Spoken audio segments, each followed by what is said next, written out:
As a church, we gauge success off of life change stories of what Jesus is doing in and through his people. And it was beautiful to get to bear witness to the Bertram sharing. My name's Collin. I serve with our community and small groups team, as well as I'm a church planner in training with Will Blanchard. And it's been a joy and a delight to prepare this passage tonight.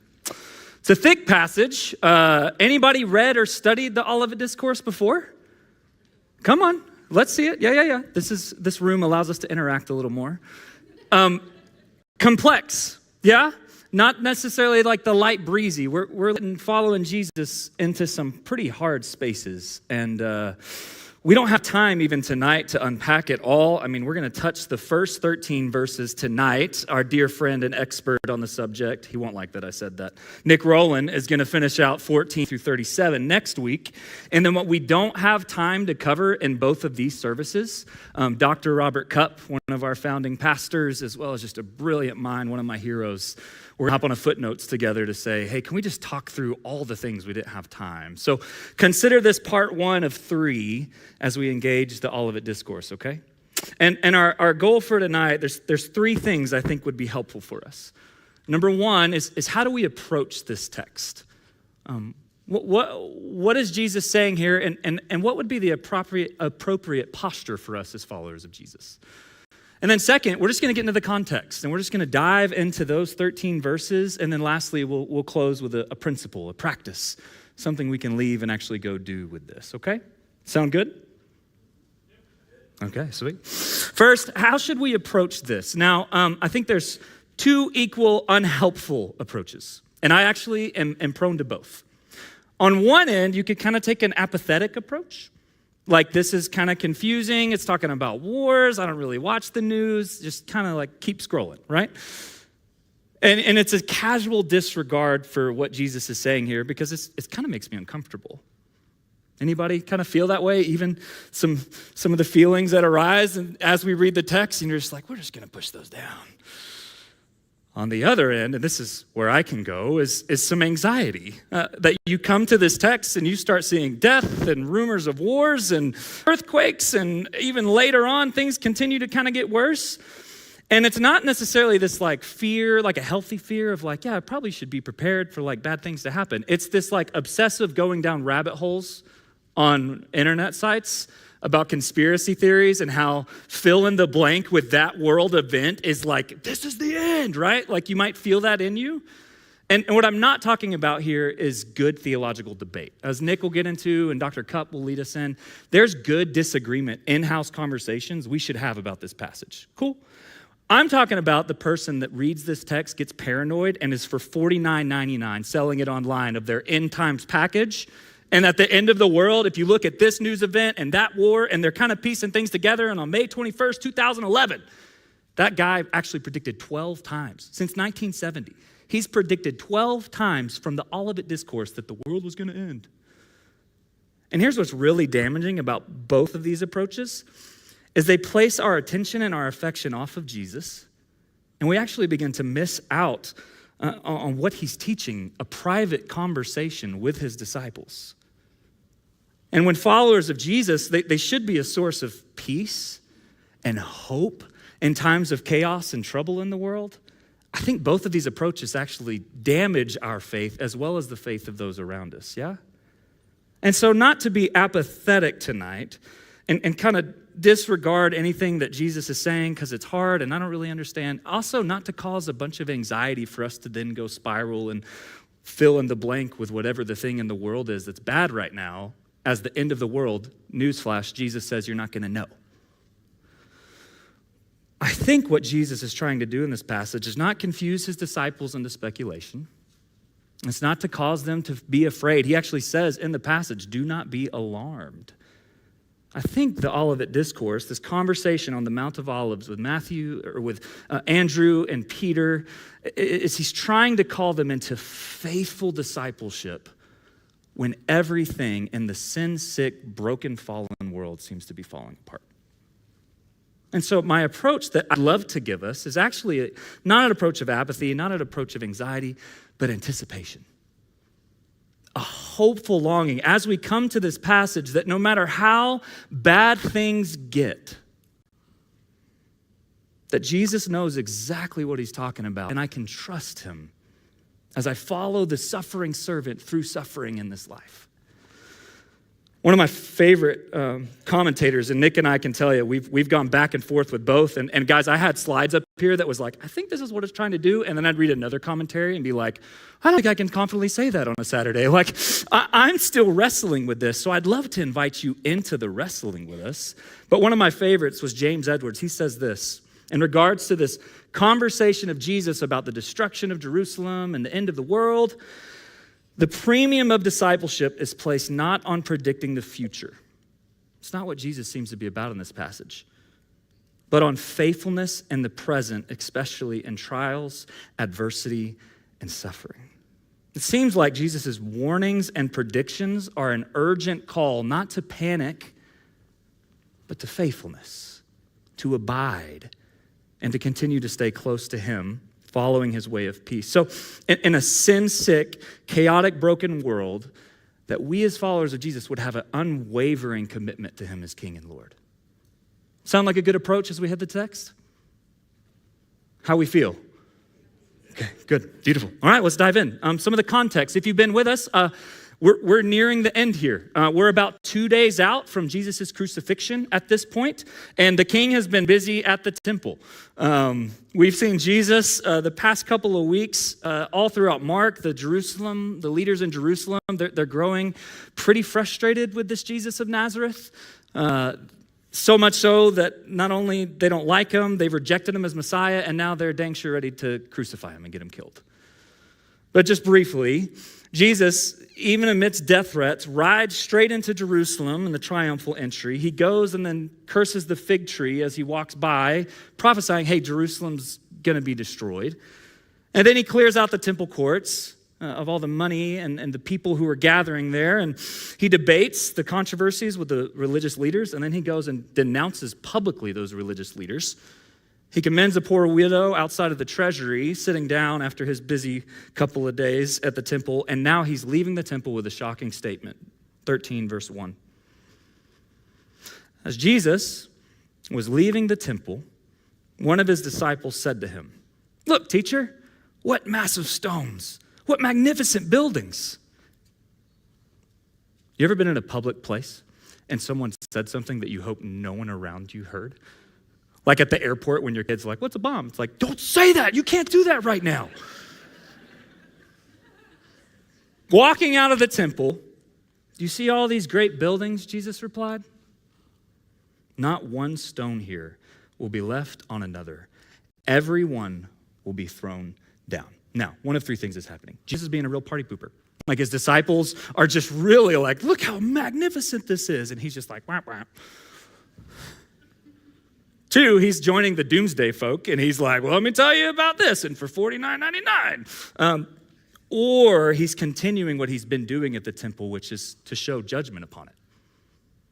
And not only that, he's moving into now playing the role that was promised that Moses in Deuteronomy, that there would be a prophet even greater than Moses. And here is God in the flesh saying, not one of these stones is going to be standing. Now, this would have been a shocking claim, because if you know anything about the temple that Jesus is at, it's Herod's temple. And you can see an image of it.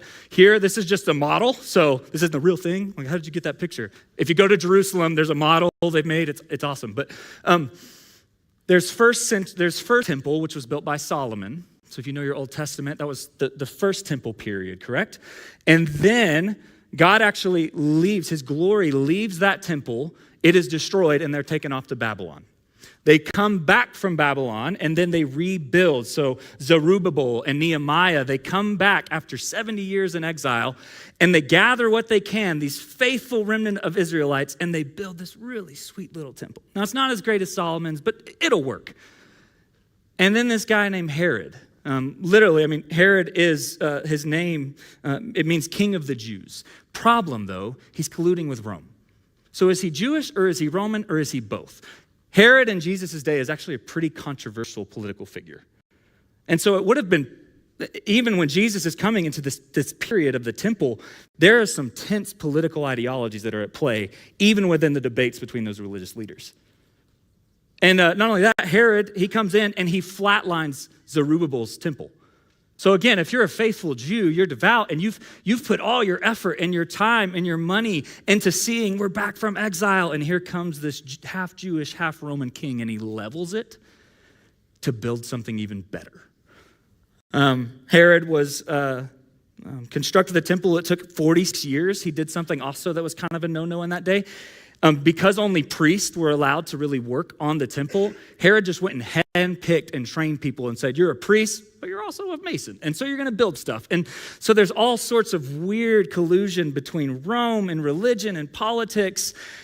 But what Herod was building was something that he promised. He came to Jerusalem and he said, I'm going to build something that outlasts my reign. I mean, talk about a magnificent world wonder of the day. It was made of marble and gold. It was taller than a 15-story building, massive limestone blocks that weighed over 500 pounds. Like, I couldn't even imagine the hard work and the effort that Israel was putting into building this thing for Herod. One scholar and first century Roman Jewish historian who saw this whole period, Josephus, said the exterior of the building lacked nothing that could astound either mind or eye. To approaching strangers, it appeared from the distance like a snow-clad mountain, all the marble and the gold. For all that was not overlaid with gold and of the purest white. And so the temple throughout Israel's history has been an incredible significance to their national and religious life. It's where God chose to dwell with his people in the Old Testament. It's where sacrifices and forgiveness were made. It's where the country's leading teachers could come and be heard and debate. For the devout Jew arriving over Mount Olives at this time of Passover when Jesus is condemning them, this would have been a sight to see. The temple and not triune God, though, had become the central focus for Israel. It had become a symbolic representation of their spiritual and their political and their economic and their cultural identity. And for most of them, they would have believed this is indestructible and we are off and away after exile, except for Jesus. Verse 2, he says, "Do you not see all these great buildings?" replied Jesus. "Not one stone here will be left on one another. Everyone will be thrown down." So Jesus here is making this claim that this is a prediction he's making. He's saying, hey, every single thing you hear is going to be torn to the ground, which would have been a shock to the disciples. Much less, could you imagine if the religious leaders heard that one? And they go then up to the Mount of Olives. Now, fascinating. We go back to the picture for a second, Kelsey. This would have been the actual view from Mount of Olives. So you've been looking into what was called the Holy of Holies, where God's presence was meant to dwell, where sacrifices were offered. So you actually go out this eastern gate where Ezekiel has a prophecy, and he has this vision that he's taken to the temple, and he sees the glory of God go out the east gate and rest on the Mount of Olives, as if to say, God has left the temple. And now, 600 years later, God has left the temple. And Jesus, taking his disciples up to the Mount of Olives, looking into the very Holy of Holies, he says, verse 3, as Jesus was sitting on the Mount of Olives opposite the temple with Peter and James and John and Andrew, notice who is with him right now. This is a private conversation, an intentional setting aside with his disciples, not the public leaders or the religious leaders, not the public. That matters in our context, doesn't it? Because if Jesus is doing this with the religious leaders, I mean, this is an uproar, and I guess that's what we do. This is a private conversation with his followers. And facing the temple in all of its splendor, his disciples ask him two questions. How many? Tell us when these things will happen, first question. And what will be the sign that they are all about to be fulfilled? Now, if you were to read Matthew and Luke's account, they parse this out in some different language. I think Mark is writing to a specific audience where there's a lot of anxiety about this conversation. And there's a lot of predictions and a lot of false claims. And so I think what Mark is doing is he's just synthesizing it, where Matthew and Luke elaborate a little more. But both of these questions are essentially asking two things. When is what you're talking about with the temple going to be destroyed? And what is going to be the sign that it's going to be fulfilled? In essence, when is this destruction of the temple going to happen? And when are you going to come back to reign as the Messiah we've longed for? Because in their day, they would have understood this idea in the scriptures of the present age and the age to come. Go ahead, Kelsey. They would have seen probably simultaneously that there was most Jewish scholars in that day thought that, one, the temple was indestructible, and two, they are longing for a Messiah to come rule and reign and overthrow Rome, right? And so the disciples are hearing this, and they're like, okay, that's different that the temple's going to be destroyed, as if Jesus dying and rising from the dead isn't shocking enough. But then also, they see this probably as a simultaneous event. So Jesus, temple's going to be destroyed, and then you're reigning and ruling, and we overthrow Rome, right? And what Jesus began to parse out here is know that there's this present age and there is this age to come. And at his first coming, the age to come has come. His kingdom is coming near. And yet at the same time, it's not new heaven, new earth, is it? Like we're still in the suffering and in the pain. So there's this longing for his second return, which means the disciples as well as us in that context are living within the overlap. And this is where most of the debates take place, if you're familiar. How much of what Jesus is about to say in this passage resonates in the first century with followers of Jesus, and how much of this is going to be extended to us as well as future? So what's the immediate future for the disciples, and what's the future? That would be the return of Jesus. And Nick's going to cover all of it next week. Aren't you so excited? But Jesus tells his disciples what to expect. What follows is not the sign. He's about to give them some very specific expectations that are not the sign that he's going to return. It's also not the sign that the temple's going to be destroyed. What Jesus seems to be doing in this passage is explaining the normative experiences that the disciples are about to experience before 70 AD when Rome overthrows the temple. You follow? And so he says a couple of things. First, what should the followers of Jesus expect before all this goes down and Herod's temple comes falling? First, Jesus said to them, "Watch out that no one deceives you, for many will come in my name, claiming I am he, and will deceive many." So what's his first instruction? Do not be what? Deceived. Deception. Now, just like our day where there's doomsday prophets that are trying to get their pocketbooks and just give your credit card if you're really faithful. Jesus had the same experience in his day. And actually, all the way up through early church, this is the kind of stuff that Paul and Peter and the apostles are dealing with when they have false Christs and false messiahs throughout the rest of the New Testament. That there are those who are coming and claiming that I'm the Messiah and I'm the one. Even up to about right after 70 AD, as well as 100 years later, there were two that Israel really got behind, and it turns out he was a farce. But you're going to expect deception, expect lying, expect people to say that they are Jesus and they are coming to rule and reign. It's not true. In the book of Acts, we see this regularly happen, this threat, and Jesus evidently thought that the disciples were in danger of this. And so the first thing that will be normative for the disciples' experience before the fall of the temple is deception. People claiming to be the Christ. And what does he tell the disciples to do? Don't be deceived. Next, Jesus continues. When you hear of wars and rumors of wars, what's the next instruction, friend? Now, there's a lot of wars throughout church history, aren't there? And there's sometimes throughout church history, it seems like, man, followers of Jesus really get it right. And every generation, regardless of your view of what is 70 AD or what is future, every generation of the church is called to faithfulness in Jesus, which means we are a people of peace, not panic. We've been given a spirit where there's love and joy and peace and patience, not fear and running out in the streets telling everyone the world's over every time we see a war happening. No, it seems like Jesus is saying, when there's wars and rumors of wars, my disciples, do not fear. Such things what? Not only will, must happen.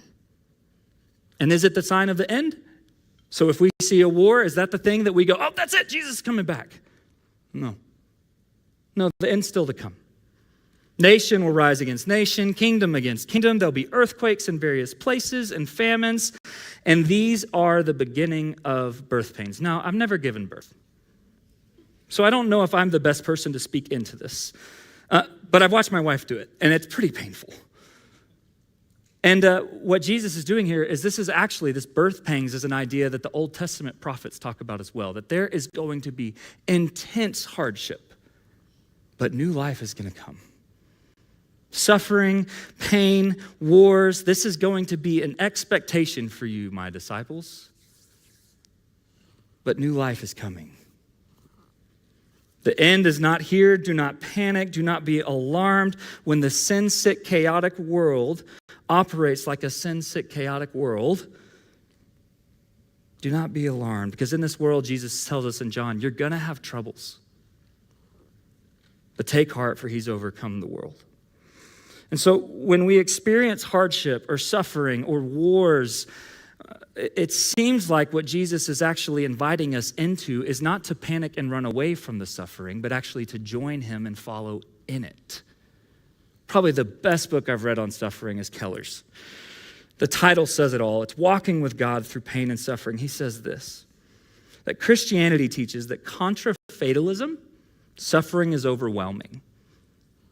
Contra Buddhism, suffering is real. Contra karma, suffering is often unfair. But contra secularism, suffering is meaningful. There is purpose to it. And if faced rightly, it can drive us like a nail deep into the love of God and into more stability and spiritual power than you can imagine. Jesus tells his disciples, hey, there's going to be deception, there's going to be suffering, and you can expect persecution. Verse 9. You must be on your guard, to be watchful, to look out. Now, do we run out there? Is he telling them just get out there and get the snot kicked out of you? Search out the persecution where it is and you're really suffering for me. No. Be watchful for it. I don't think it makes Jesus happy that his followers are going to be persecuted. You're going to be handed over to the local councils and flogged in synagogues. On account of me, you will stand before governors and kings as witnesses to them. Jesus predicts not only accurately, perfectly, within 40 years of his life, the destruction of the temple by Rome, he also gives the entire outline for what the early church would be experiencing throughout the book of Acts, where the men that he's sitting on Mount of Olives with, explaining this very explicitly to them, each one of them taken to a synagogue, each one of them put on trial, each one of them going to have intense persecution throughout the book of Acts, and the church thrives that season. So I think a principle we can draw out of this is throughout church history, it seems like Christians don't do really well when we're healthy and in power. If the first century Jesus was frustrated that Jerusalem was colluding with Rome, I think when we start to look at the kingdoms of this world and try to fit Jesus' kingdom into it, it does not work well for our church. And it begins to hinder the witness of the gospel. No, I actually think the church does really well when she's lean and dependent on the Savior and the King who's making all things new. The disciples ask, hey, what will be the sign? And Jesus says, hey, these are not going to be the sign, but here's what to expect. You're going to have deception, you're going to have painful experiencing and suffering, and you're going to have persecution and hardship. So in essence, I think Jesus is instructing his disciples that suffering is inevitable for the follower of Jesus. It's actually going to be in this overlap as we await for kingdom come at the new. We exist in this tension where there's going to be hard things that happen to us. And after talking about persecution, verse 10, Jesus tells them, hey, if that's what you can expect, this is what I want you to do. And so how are the disciples to conduct themselves when everything in the world seems like it's falling apart? In the face of deception, suffering, and persecution, he says, The gospel must first be preached to all nations.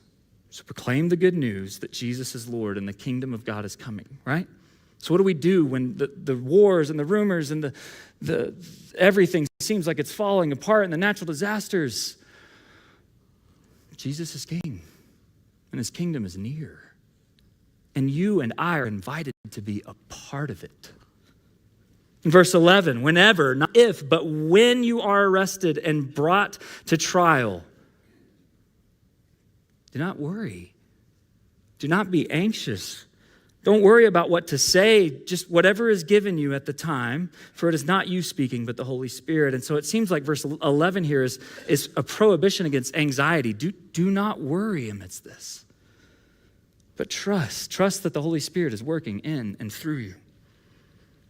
And in the face of suffering, we proclaim the good news and we persevere in faithfulness.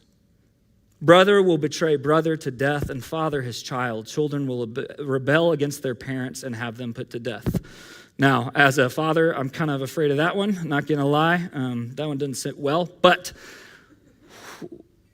the early church experienced intense persecution, not only from religious leaders, but within their own homes.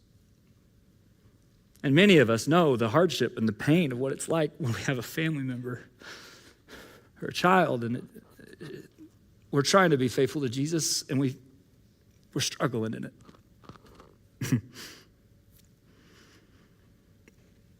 it. Jesus, again, is tapping into Micah here. Micah 7:6 has a similar prophecy, and essentially he's telling his disciples, hey, your families and your neighbors and people are going to despise you for being a follower of me. For everyone will hate you because of me, but the one who stands firm. Now, there's a way we could read that, and it's kind of button up your bootstraps and kind of suffer through the end. It really changes the context when the end doesn't necessarily mean the end of the world. It's talking about a continuation for all the things you're about to walk through. And the one who stands firm to the end will be saved. This is not the term used for a salvation from sin in the sense of like, when did you first believe in Jesus as Lord? It's a really great Greek word, which means sozo. It means to be made whole, to be restored, which again, I think points to that second coming when Jesus says, I'm coming, and no more sin and no more weeping and no more chaos, no more sin-sick world, but it's made whole. That in the face of deception and suffering and persecution and hatred from the world, disciples are to do two things. We preach the gospel. So when the news and the media is going crazy and there's a panic, Jesus is on the throne and his kingdom's breaking into the chaos of this world. Come join it. And we persevere, not by like searching out persecution or like trying to muscle our way through the hard things of this world, but by depending on the strength that God promises he will give us in and through that.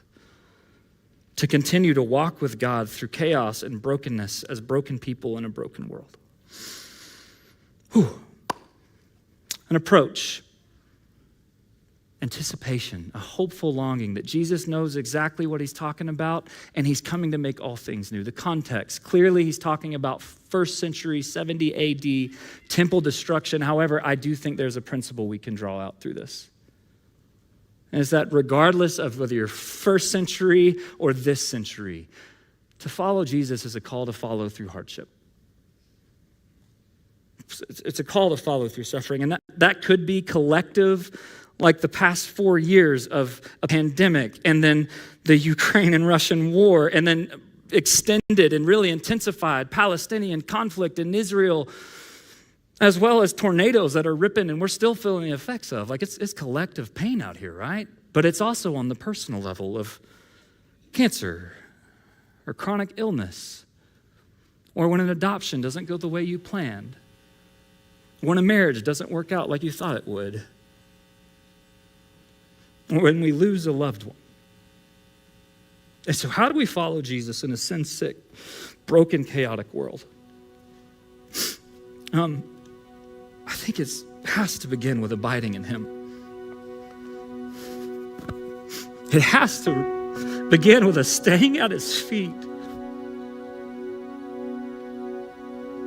and not trying to muscle our way through the hardship or lying about it and pretending in a church that we don't have troubles. It's called Mosaic for a reason. You're broken, welcome. But we stay close to the feet of Jesus with our eyes set on him, not on the kingdom of this world. And we don't just kind of cower and hide in a panic from the hardship,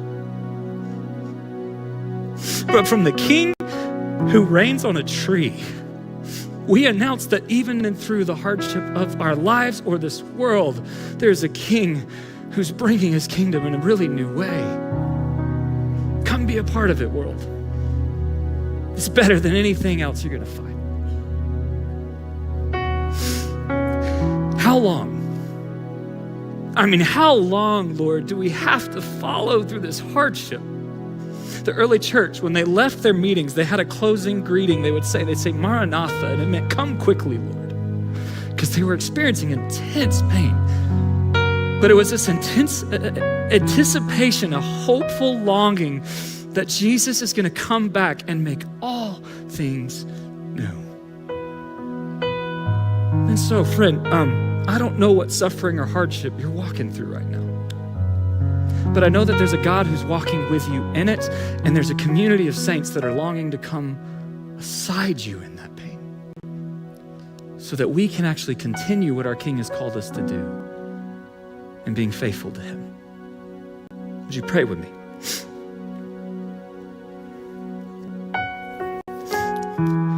Our Father, who art in heaven, hallowed be your name. Your kingdom come, and your will be done on earth as it is in heaven.